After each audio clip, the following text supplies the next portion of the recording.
Epistle of James. James, a bondservant of God and of the Lord Jesus Christ, to the 12 tribes which are scattered abroad. Greetings. My brethren, count it all joy when you fall into various trials, knowing that the testing of your faith produces patience. But let patience have its perfect work, that you may be perfect and complete, lacking nothing. If any of you lacks wisdom, let him ask of God, who gives to all liberally and without reproach, and it will be given to him. But let him ask in faith, with no doubting. For he who doubts is like a wave of the sea, driven and tossed by the wind. For let not that man suppose that he will receive anything from the Lord. He is a double-minded man, unstable in all his ways. Let the lowly brother glory in his exaltation, but the rich in his humiliation, because as a flower of the field he will pass away. For no sooner has the sun risen with a burning heat than it withers the grass. Its flower falls, and its beautiful appearance perishes. So the rich man also will fade away in his pursuits.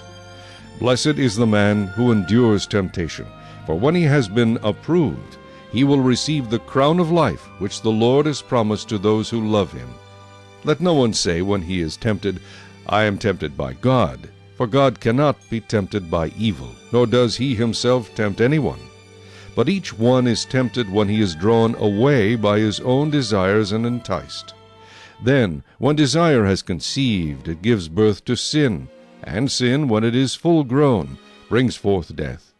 Do not be deceived, my beloved brethren. Every good gift and every perfect gift is from above, and comes down from the Father of lights, with whom there is no variation or shadow of turning. Of his own will he brought us forth by the word of truth, that we might be a kind of first fruits of his creatures. So then, my beloved brethren, let every man be swift to hear, slow to speak, slow to wrath, for the wrath of man does not produce the righteousness of God. Therefore lay aside all filthiness and overflow of wickedness, and receive with meekness the implanted word, which is able to save your souls. But be doers of the word, and not hearers only, deceiving yourselves. For if anyone is a hearer of the word and not a doer, he is like a man observing his natural face in a mirror. For he observes himself, goes away, and immediately forgets what kind of man he was.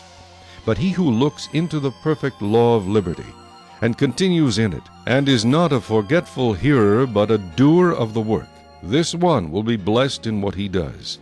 If anyone among you thinks he is religious, and does not bridle his tongue, but deceives his own heart, this one's religion is useless.